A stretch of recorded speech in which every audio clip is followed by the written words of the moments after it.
வணக்கம் பவித்ரா. அதாவது கூட்டு பாலியல் வன்கொடுமை விவகாரத்தில் காவல் உதவி ஆய்வாளர் சூர்யா தற்போது டிஐஜி ஜியாவுல் ஹக் அவர்கள் மூலம் தற்போது பணியிடை நீக்கம் செய்யப்பட்டுள்ளார். தஞ்சாவூர் மாவட்டம் பாப்பநாட்டில் 23 வயது நிரம்பிய இளம்பெண்ணை அதே பகுதியைச் சேர்ந்த கவிதாசன், அவரது நண்பர்கள் திவாகர், பிரவீன் மற்றும் 17 வயது சிறுவன் உட்பட 4 பேர் கூட்டு பாலியல் பலாத்காரம் செய்தனர்.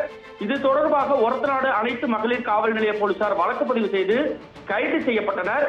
தஞ்சாவூர் மாவட்டம் பாப்பநாட்டில் கடந்த 12ஆம் தேதி இளம்பெண் பாலியல் வன்கொடுமை செய்யப்பட்ட வழக்கில் பாதிக்கப்பட்ட பெண் பாப்பநாடு காவல் நிலையத்தில் புகார் அளிக்க சென்றுள்ளார்.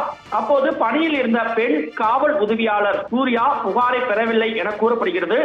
இதனையடுத்து நேற்று அவரை ஆயுதப்படைக்கு மாற்றம் செய்து காவல் கண்காணிப்பாளர் ஆசிஸ் ராவத் உத்தரவு பிறப்பித்தார்.